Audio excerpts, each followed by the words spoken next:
Hi, I'm Suneera and I'm a mom of two, a daughter of an immigrant, and an unlikely entrepreneur who went from scaling an idea to a $1 billion business. Yes, a $1 billion business. Along the way, I learned that less than 2% of female founders ever hit 1 million in revenue, and I became obsessed on a mission to change that. I believe that there is so much gatekeeping in business knowledge, and that we as female entrepreneurs should be learning from other female founders and leaders who have broken the statistics. Since I never went to CEO school, I've had to learn it all the hard way, but you shouldn't have to, because we believe that you deserve to have it all. And honestly, nothing bad happens when women make more money. Grab a seat because class is officially in session. Welcome to CEO School. Hi everyone, welcome to CEO School. I'm your host, Suneera, and today I had a completely different episode outlined for you, and I've changed my mind because I've walked into the studio today feeling so much overwhelm.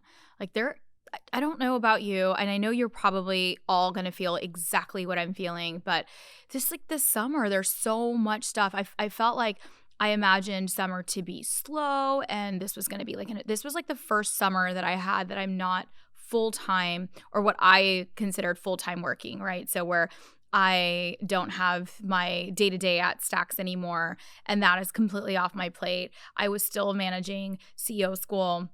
Roughly about 10 hours a week is what it took me to run CEO School and to put on the podcast and everything else. And then I had, a massive schedule, minimum 40 hours scheduled, Monday through Friday at Stacks. And then that didn't include travel and everything else. So this summer is kind of the first summer that whole component, that, 50 hours a week of my life is gone. And yes, I've added more time back into CEO School, but this was the first summer I'm also not I keep saying, we're not traveling. Last summer, I went away for 5 weeks. So it was a very long time away from home. And this summer, we decided that we were going to take a bunch of little trips versus doing this one massive trip. So I had come into this summer feeling like I'm going to get awesome rest. I'm going to feel rejuvenated, and I'm going to get awesome time with the kids. I'm going to get a lot of self-care time. All of the things, everything in between was my hot girl summer plan for this summer. And I will tell you that it is the end of July, and I feel like I have no idea where summer went. We have 3 weeks left of summer, and I'm feeling so overwhelmed by just everything this week. And so I just wanted to kind of share some of those feelings, what's taking place. And it's that feeling of overwhelm. I'm definitely feeling anxiety levels back up.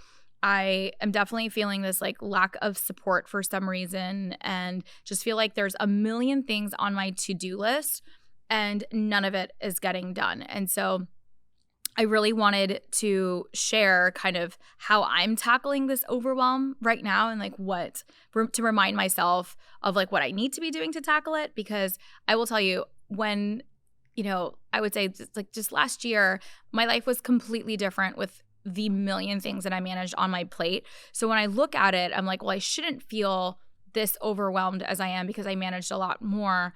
But at the same time, I feel like what takes place is when you shed something, it doesn't take very long for you to fill that time up with other busy. And so I do think it's a time for me to just center myself, reset again, really take a look at what is this, why am I feeling overwhelmed, and solve the problem. And so when I walked into the studio, I was talking to Carolina, my podcast manager, and I was just telling her today, I was I feel super, super overwhelmed. Here's what's happening. And, I was you know what, let's forget this. We had a marketing episode planned today, which we could record another day. I was this is what I feel like sharing. And I was let's just solve this together. So I just wanted to give a shout out to all of the moms, that are out there, that are listening to this show, because it is a lot of shit. Mom shit is just a lot of stuff. There is this extra level of constant worry and thinking about all the things that you have to do to take care of your family. And right now, I do think that one of the big reasons for my overwhelm is I actually haven't had my nanny for the last 3.5 weeks. So it's been almost a month, and she's ill. And so we, she just needs her, she needs her time. And so we were like, of course, and thought that, it'd be fine. And overall it's fine, but I could definitely see like there is this huge extra level of that overwhelm that's, falling on me because not having that help.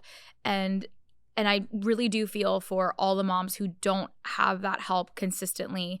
And I've been through ebbs and flows of where I've had consistent help, where I haven't had consistent help. But just mom shit, y'all, it's intense. There's so much to do. This weekend I had Mila's 7th birthday, and it was so beautiful and so perfect. And it was a sleepover for 12 girls, which was the first time and the last time I'm probably going to have 12 girls sleeping over at my house. But we had such a cute birthday, and it went like as amazing as I had planned, but it was a lot of work getting it planned and doing all the things and all the vendors and all of the things to get this like party done. But it was a lot. That was a lot. And then just our travel and camps. And I'm trying to incorporate, like, we've been going with them to all of these different things. Been dropping off the girls to 2 different camps. Also, my kids are at like different ages right now where they're not able to do the things together. So I'm also very much looking for, I think I'm in a time also in my momhood period where I am looking forward to when they'll all, like, this fall, Mila and Anna will both go to school together in the fall. And so I'm like really looking forward to both of them kind of being in school together, having one drop off, one pick up. So right now we're kind of in that thick of everything is all over. And I do want to just talk about the mom overwhelm. And I would say that kind of never leaves. And I would say the reason why I'm probably one that I have not had the daily support that I've usually had. So there's like just the extra level of like groceries and just, dinner and like everything else, like just everyday stuff that no matter what I had, even a couple of days a week, somebody to just be my right hand in solving the regular day-to-day stuff. And so that has been absent. But I think I could have done a better job of like planning for it, I guess. And maybe I'm like being too hard on myself. Like, this is where I'm at today. So this is it. It's crazy, but let's kind of like think about how we're going to solve it. And I think that's kind of where my mentality is at. And if like for this episode, I think my goal is to problem solve the overwhelm, but hopefully leave all of you, the philosophy and the thinking of how I kind of solve through challenges or problems. And so, the first thing is like feeling and like just feeling it and like acknowledging your feelings that you are feeling overwhelmed or you do have anxiety and there is a lot on your plate and there is so much going on. And so step number 1 is just giving yourself, like letting yourself feel it. And I wish a couple of weeks ago, I felt like I had all these things creeping up, but I was kind of ignoring it and just like powering through the million things. And I could have done a better job of saying no to some of the things that are on my schedule, planning for it better. I've been out of my process. I think that has also been a huge part that's missing right now in what's taking place during like the summer time, is that every week Faisal and I sit down and do our Sunday Zoom out. Like, that is like a without fail thing. You've seen me, if for those that have been following me on social for probably a decade now, you've seen me post about this on social. Every Sunday, my partner and I sit down and we look at what's ahead for the week, and then we divide and conquer. So we've been doing this even before we had kids and even before we had any help. And so we haven't been doing that. And so those are some of the things that I'm thinking about that I could have done, but that's life. Here we are. But like, let's now put it back into gear. So I would love to share with you how I think that I could be solving for all of this overwhelm. And I'm sure many of you guys feel that way. And we're going to have seasons of it too, right? And that's something that I do feel about stress and anxiety. And there are definitely seasons of it for me in particular. And I'm sure for many of you as well, where it feels like so many things creep up all at once. And then you've got a lot to tackle. And then like the season kind of like slows down a bit. But I don't know if necessarily the season slows down or that we get so bombarded and overwhelmed that we're like, okay, now I've got to reset and start saying no. And now I've got to put my boundaries in place. And now I've got to make sure I'm planning in place. And so we kind of force ourselves into the next bit of a timeout. And so I think that that's what I'm about to do. So one, like the list is never ending, right? And so a couple of things that I'm doing right now. So we're leaving for our friend's 40th birthday tomorrow. So that's also adding to the overwhelm. I don't usually leave my kids for more than 2 days at a time. Or if I travel, like last week I was in DC visiting the vice president. And so I went and Faisal stayed back. That same week, right before that, Faisal was in Naples and I was at home with the kids. So one of us is always home, but tomorrow we're leaving both for a friend's 40th, which I am so excited for. We haven't had like a couple's trip, just us and with our friends in so long. And so I'm so looking forward to it. But there's a lot to do. And especially when we're like leaving the kids for 5 days. So it is a long period of time. I'm going to be gone Wednesday through Sunday, and it's not my usual. I don't usually leave for that long. And so that's taking place. And then as soon as we were getting back, we are supposed to be going to Europe. So we have a 2-week European adventure plan to end summer. We did not go over the pond this summer. Every summer we do try to go international with our kids. We did go to the Bahamas on a trip. We did do DC. We did do New York with them. We did a bunch of like little things, but we have this 2-week trip planned right after. So we get back from Tulum on Sunday, and then Wednesday we leave for Europe for 2 weeks, butting right up to when school starts. And so I do believe that the first decision I'm going to make is I'm just going to say no to that trip. And I know what a lot of you are thinking, like we've been like, how could you say no to like something you've been planning for? We'll probably lose some deposits on certain things that we have booked, but I really do feel okay with saying no. Like right now, I don't think that our nanny situation is going to change. I do need to start figuring out what we need to do for help in the fall. And so I do need to take that time. Like right now, I need to get geared up for like when school starts so I can get back into a normal schedule and routine, and my kids can get into a normal schedule and routine. And I am one for like this happens to me, like this feeling of overwhelm happens when I am out of sync with schedules or when I'm out of sync with like consistency in things that I do. And so like consistency of that Sunday Zoom out, consistency of having that support, consistency of having my systems in place, right? And that could be like even my personal systems of my calendar, my schedule. Like travel has been throwing a bunch of things off. Like I usually come into the studio on certain days. I go to the office on certain days. I do work from home on certain days. I calendar block really well. But when I'm out of my systems, I feel like the feeling of overwhelm definitely it creeps in further for me. And so I do believe that if I'm going to come back from Tulum, I'm going to go off for 2 weeks and it's going to be amazing.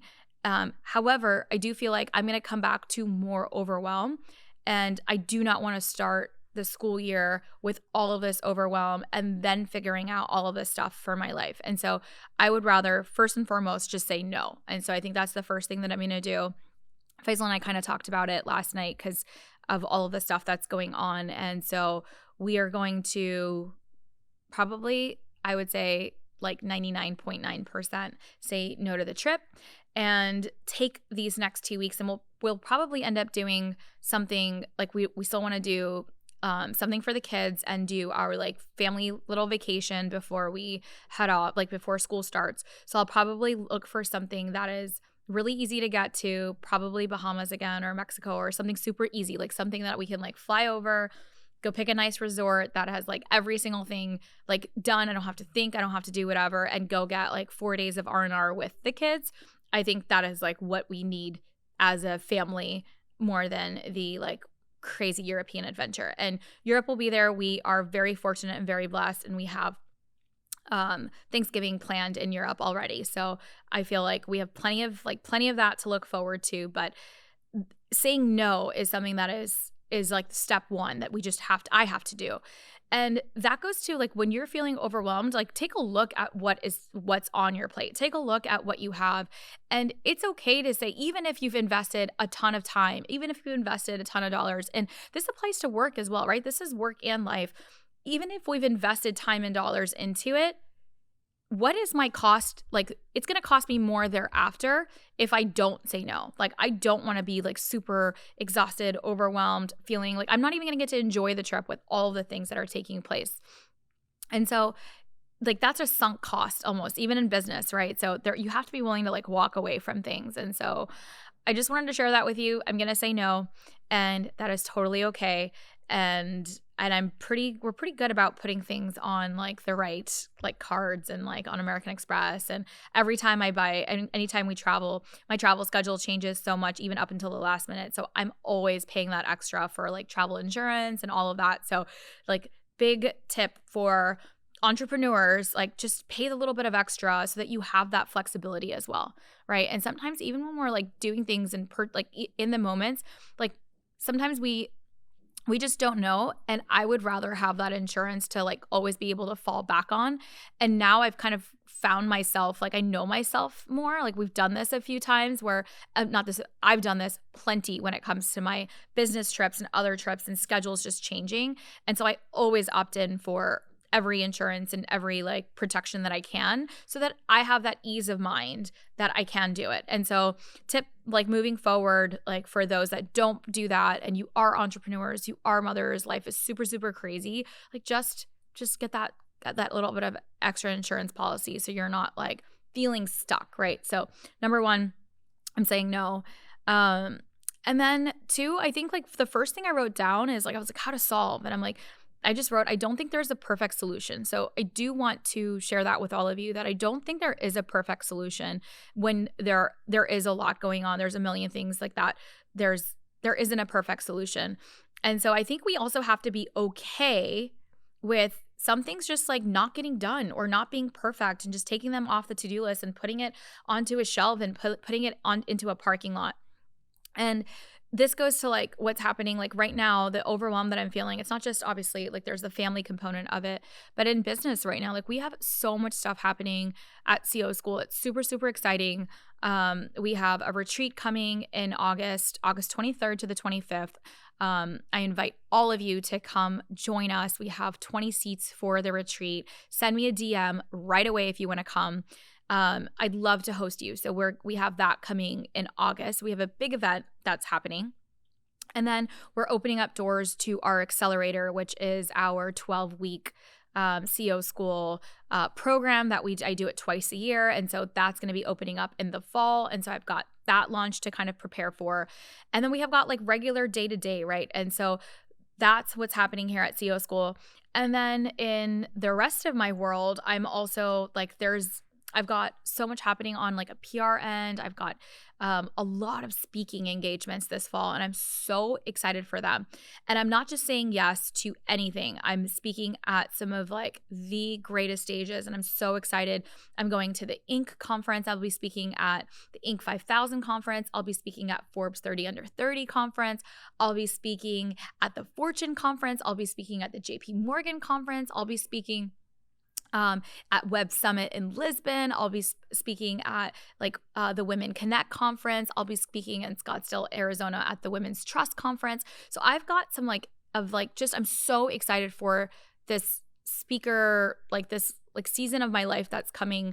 That is, I'm really excited. I've worked really hard to say yes to these things, to be invited to these stages. But it's going to take me saying no to other things. Like when I travel, and just like this last week, I was in like DC, it just throws like, this is part of what my life is. Like every single week I'm on an airplane somewhere, going somewhere, traveling somewhere. And your travel life might not be that crazy, but how this can apply to, even if you have whatever projects that are lined up, I know what's coming in the fall. Therefore, I have to shed some things off of my plate. And if you think about it, even our plates, right? Our plates are so loaded, right? And do you want to eat off of like a buffet plate? Like when you're having your meal All right, do you want to eat off of a plate that you're just like dumping every single thing on? And then you look at your plate and it's not appetizing. It's way more food than you need. It's not healthy for you. It's super overwhelming. It's disjointed. It doesn't make sense. It's not cohesive, and you're not going to enjoy it. Like, you're going to feel like shit after it. And so we know that, but why are we getting in the buffet line in the first place? Right? And so I know what's going to happen, and I want to curate my plate. I want to be very strategic about what goes on my plate, and I want to keep a balanced plate, right? And that is how we approach nutrition, and that's how we should be approaching that's how we should be approaching the proverbial plate. Like, our proverbial plate should never be that full and overwhelmed.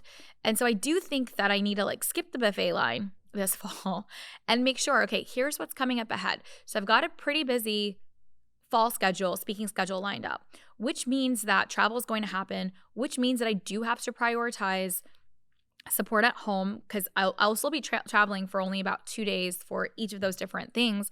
But am I taking were we taking the kids? Like, what are schedules looking like? What else has to like come with that? And then what else has to come off, right? So I can't have these crazy weeks while also adding any net new programming to CEO school, while adding on anything net new to the plate as well. So it is super important for me to like zoom out, see what's ahead, and start taking things off. And so that probably means that going into the fall, I'm going to be super, super vigilant about my calendar and keeping my calendar just for the important, necessary things, and not adding in the extra coffee dates, the extra partnership opportunities, the extra PR like whatever the things that come. I think I just have to be in that mindset of, it's not a no, it's just a no, not right now.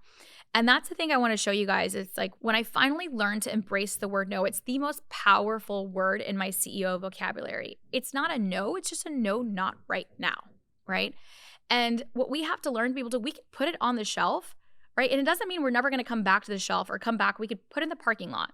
It's not like we're never going to come back to the parking lot. It just means, hey, I know it's there. It's sitting right there. It's not right now. And I can always come back to it and take that piece right back out and say, okay, now is the time.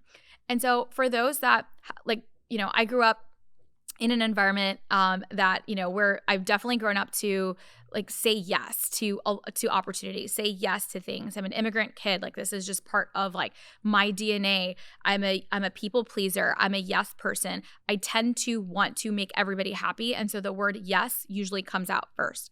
And so I have learned to say yes in a way that also aligns with what I need on my schedule and on my time. So it's a yes, but not right now, right? So it's not necessarily a full no. It's just a not right now. I'm going to put it on my shelf, and let's circle back, right, in September after this time period, because I think I'll be able to make more time and actually be able to say yes from a place of like, to be able to fully support that project, that, that opportunity, that speaking engagement, that partnership, that customer, whatever it is. I'm going to be able to fully support that when I give that yes in September. So it's not a no, it's a yes, just not right now. And so I do think that is what has to take place for the fall, is like, let's take a look at it and say we have to start saying no. So that's on my list. I'm going to have to add that to my list of like what we have to say no to. And then again, like I said, there isn't a perfect solution. And the second thing I wrote is like, be okay with it being done and not perfect. So just because like there are things that have to get done, and things have to keep, we have to keep the ball moving and the bus moving for business and for life and whatever the things are. But it's okay. It doesn't have to be perfect, right? And so we all know this, and you've heard me talk about this probably every other episode on our perfectionism as women. And I am still a recovering perfectionist. I am still such a perfectionist. I'm like, okay, I'm okay with it not being perfect, but it still bothers me. Like, there are parts of me that I still think about. I'm like, oh, that thing is just, I could have done this better, and this should have been at that like 100% mark, and we could do this and we could do that. A perfect example is we just launched our merch line. And if you haven't had an opportunity to check out our merch line, I'm going to link it in the show notes. You have to check it out. It's so awesome. The stuff is like stuff I wear every day. And these are the things that you guys have been asking for. We've been putting this off. It's been It's been a yes, but not right now. It's been on the shelf for a little over 2 years now. And even like we'd ordered product, we have inventory, we've got the vendors, we've got everything lined up. We just weren't ready to do fulfillment yet. And so that was sitting on the shelf. And then, it's been on the list, and it was on the list to get, we had our website while we were doing rebranding our website and rebranding our programming and kind of getting all that consolidated. The merch, this was the time to make sure that the merch shop was listed on our website. And so at that moment, it was like, okay, let's get it done. Let's get it up. And I know it's not perfect, but it's done. And I kid you not, like there are still things like that I'm like, oh, we need to follow up on this, and we need to get, like we have no, there are other like SKUs and products that we need, different sizing that we have to bring into. There's just so many little things that are just not perfect. And so for the sake of this episode, I just want to like zoom out of here on the merch stuff to say like, I know it's not perfect, and I want to be honest with you, it does bother me. Like I want to be fully honest with you. It does annoy me that it's not perfect, but I have to just be okay with it. And that is what I'm trying to do, is just be okay with it. But I did want to share with all of you that like it's not perfect, and it's not that it doesn't bother me that it's not perfect, but it got done, and I'm really happy that it's done. And that when now somebody sends me a DM to say, oh, I love your Mom, I'm a Rich Man, sweatshirt, or where can I get that coffee mug, or I really need the journal. How do my team can send them a link. We have a link, and we have a shoppable site that we can actually get the hands. Like, what is my goal? To get the products into the hands of the people that want it. And so I have to be okay with it being done and not perfect. And that doesn't mean that like everything has to be that way, right? And so I don't want to excellence is part of my DNA. So I hate when somebody tells me, I'm too much of a perfectionist. I hold excellence here, right? And that is the reason why I do very well. That is the reason why I am successful, right? I definitely also command excellence from my team. And so I do want to share with you that it's not about just I want to have that level of excellence, but I also have to know, when do I command that level of excellence? Everything cannot be at that command level of excellence, because we'd be fully burnt out all the time if everything was at 100, 100, 100, 100, 100, right? And so that is where the third portion of this comes in, which is really thinking about those priorities. What are the things that you're like, I have to command excellence here on this? And that needs to be the priority to command that level of excellence. And everything else that is not at that priority level can be okay with being done and not perfect for now, right? And V1 is perfectly okay. And we get that V1 up, like we just got the merch line up. And then next quarter, we can move that into one of the priority levels, right? And so that is how I think about perfectionism. And I don't want, yes, as women, we tend to have crazy perfectionism, and it does hold us back, right? It does hold us back because we don't press that email. We reread it 100 times before we send. So we're wasting time on shit that we don't need to be wasting time on, right? But I don't want you to take away that perfectionism or that commanding excellence is not okay.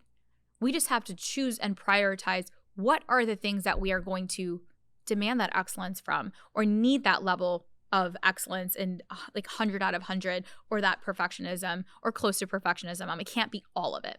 And so that is what I'm going to sit down and do, is take a look at what are those things that I've got to, command that level. And so for us, at CO School, we have our retreat coming up. Luckily, I've done that playbook now. Over 8 retreats we've hosted. So that I'm not overwhelmed with in terms of logistics, planning, the workshops, all of it, because we've already perfected it, right? We spent several years already perfecting it. And so that pressure can come off of that, because I know it's going to be, I just have to go cultivate and bring in these women. That's the part that I have to go focus on. But it's already going to be at that level, because I trust it. I've done it so many times. My team has done it so many times. So that's not where I need to put the pressure. The merch line, it's fine that it's up, right? But I have the accelerator coming up in the fall. right? And that is something that we've done a few times now, but we have to add in different levels of programming, things that are relevant for taking place in business this year. This is our 12 weeks from founder to CEO. I bring a cohort in. It's pretty intensive, and I need to make sure I'm really, really present with like that cohort. And so if that becomes a priority, then that is the thing for the needle mover for this quarter to say like that is the priority item here at CEO School. So an example of how I'm thinking about that.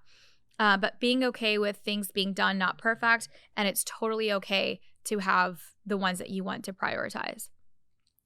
And then finally, it's, outsourcing and asking for help. So once I'm going to sit down and really take a look at, okay, here's the things, and I do it in my buckets, right? You guys have heard me talk about my 3 buckets, but maybe let's do a refresher for those that have like now tuned into CEO School recently.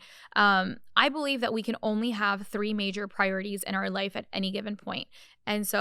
And I really do believe in the rules of 3 major projects, 3 major needle movers. Every day you have only 3 items that you're like, these are the 3 things that I'm going to for sure get completed. These are my priorities. So rule of 3.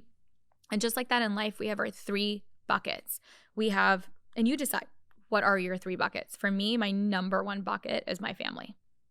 And I am in my family. So I also include myself in this bucket. But that is a bucket that takes up a lot of my time.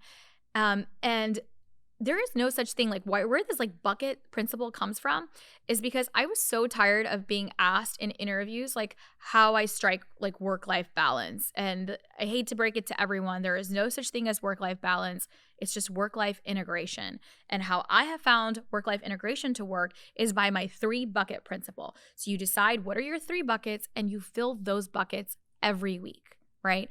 And it doesn't mean that like every day you can perfectly fill up the right amount in each bucket. That is not realistic for you to be able to do or for me to be able to do. So my buckets are my family, number 1.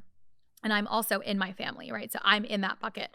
And then my second bucket is CEO School now. It used to be Stacks was my second bucket, but now it's CEO School. So my work, like this work is important to me. So that is my bucket.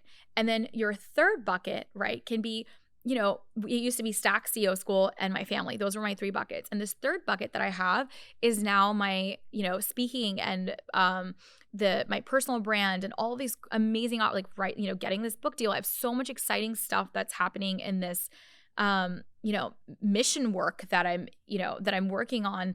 And so that is a bucket that requires time. And so every single week, it's not that I'm going to be every day I'm going to have this perfect balance, but at the end of the week, if I zoom out, I'm like, did I fill each of these buckets? That's my goal every week, is to strike that level of like filling those buckets, right? And so if I last week, I was traveling to the White House to have dinner with Vice President Kamala Harris. That is literally, it was like a dream come true. But last week, while I was gone, I had travel, I was away, and that filled my third bucket, right? But then I didn't get to fill the family bucket. I was away for 2 days. So that doesn't mean, that day I was not able to fill everything perfectly. There's no such thing as that perfect. I didn't do work for CEO School. I wasn't able to do stuff for my family, but I filled that bucket up during that week. But now that the rest of my week, right? How did I spend time to go fill the rest of the buckets? And so, as soon as I was back that weekend, right? Last weekend, I was in 100% zone with my kids, fully 100%. I had Mila's birthday party. I was planning all this stuff for them. I was fully present with her and all the things that she wanted. We had the most fabulous family weekend celebrating my daughter's birthday. I definitely filled that bucket up, right? And I also got to fill a little bit of my bucket in last week too. I'm going for this trip. I planned a shopping day with my best friend, and it was super fun. And I haven't gone to literally a physical mall in forever. And we just had so much fun planning for this trip that's coming up. So I really was able to fill those different buckets. And then for CEO school, we stacked, right? I still had my mastermind calls. We had other things. So I was out of pocket for that Monday and Tuesday last week. But when I got back, Wednesday and Thursday was fully dedicated to making sure that all the things that my team needed, all the things that my community needed, making sure that we got, our podcast and everything scheduled for this week. Everything is running. So the bus is moving. That is what my week looked like last week. Right? There was not one perfect day that I had every single thing on there that I was able to do that, strike that balance. It was really about filling the buckets. And so this is my 3 bucket principles. I don't put so much pressure on yourself to strike that perfect balance every day. There really is no such thing. And honestly, this is why I'm teaching today's episode, because I knew I needed that reminder for myself. And so have your 3 buckets and then say no to everything that isn't on those buckets, right? So right now I'm going into the season. These are the three buckets that I have right now. And I really have to think about where I prioritize like other things. It just means that everything else has to be a no.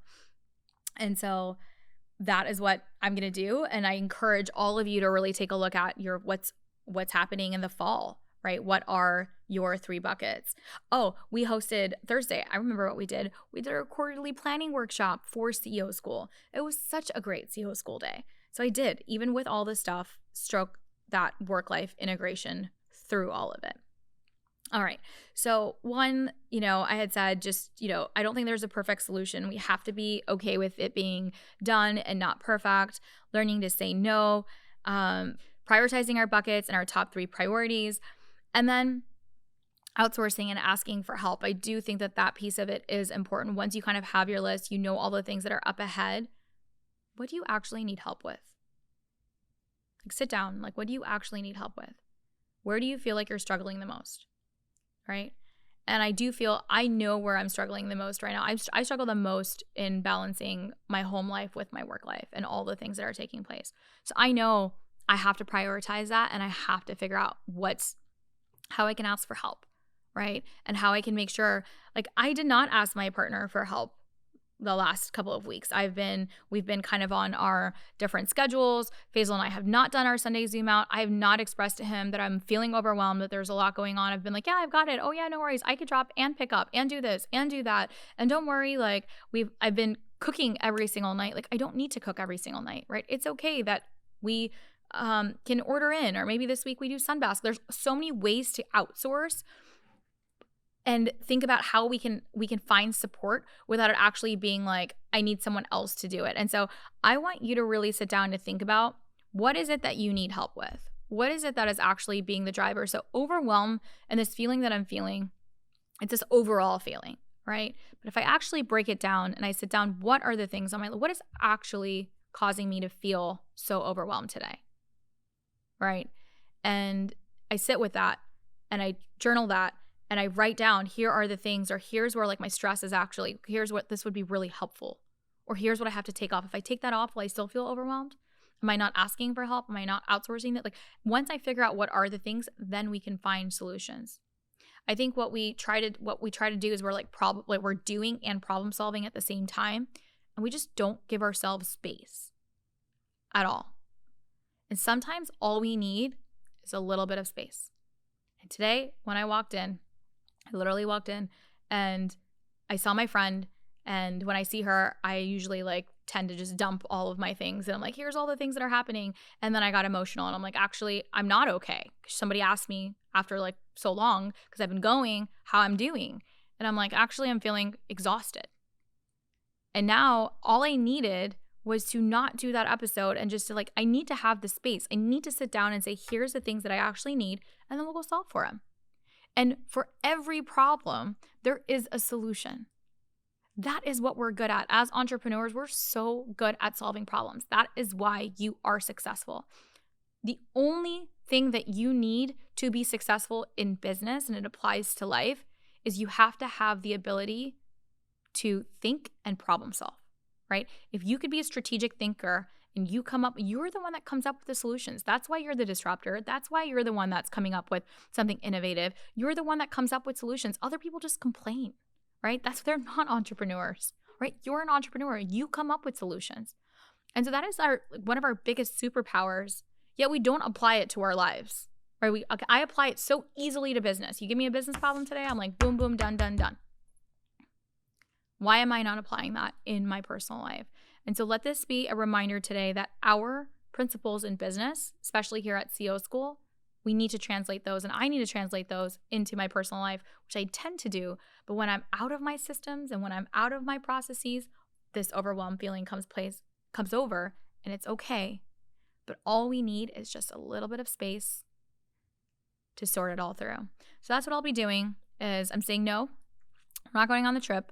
I need to go solve for making sure that we have things prioritized for school and life and all of those things. And so that I have the ability to do the things that I love in the schedule that works for me, right? And I'm really proud of that. Like I would say this year, some of the changes that I've really made, and it's been so awesome. My workday, my first meeting doesn't start till 10 o'clock. 10 o'clock is my first meeting. It doesn't mean that I'm not doing things in the morning or not taking a call or whatever. 10 o'clock is my first official meeting. It's 10 to 3. Those are like my solid set meeting hours, working hours where people have access to me Monday through Thursday, right? Fridays are my day, right? And it means if I choose to do work, if I choose to work on a project, if I choose to use that time for writing, if I choose to use that time to get my nails done or to just like catch up on Netflix, like whatever I decide, Fridays are my day. And I've created space in my calendar finally. And that is something that I also encourage. I haven't had the luxury of being able to do that.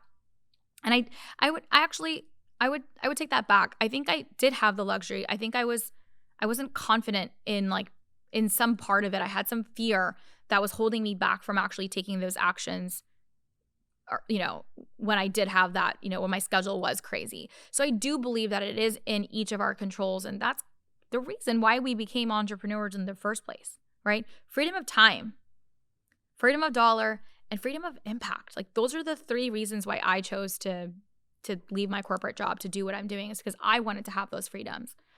And so you do control it. And there are things that you just don't control, right? There's so many things that I cannot control right now that are taking place, but I do control what I do with my time, how I spend it, who I spend it with, what I choose to do with it, what I choose not to do with it. And so let's all just take a moment with me and hopefully reprioritize. We've got a beautiful quarter coming up. Q3 is my favorite time of the year. I really love seasons in of the world, and I do believe this is how business works as well. It's seasons, and I believe that Q3 is the best. Everything is back to school and back to like this amazing level of energy.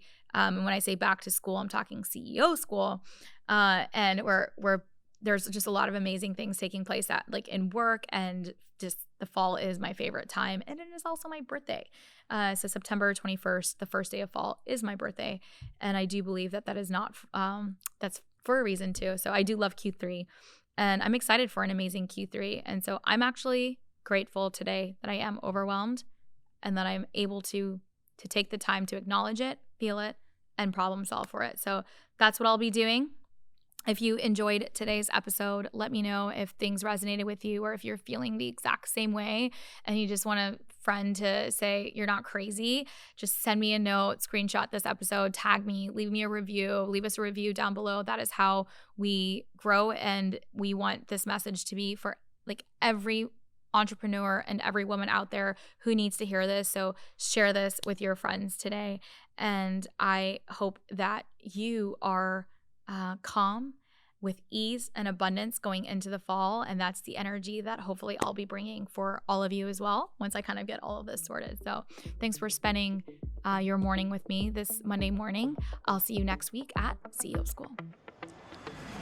Thank you for tuning into today's show. If you loved it, leave us a review. We are so proud to bring you authentic conversations, game changer expert guests, and valuable content on and offline. The best compliment you can give us is by screenshotting today's show and tagging us on Instagram at CEO School and at Suneera Madani. We are obsessed with swag, so don't be surprised if we want to send you some. Thanks for tuning into class today, and remember, nothing bad happens when women make more money.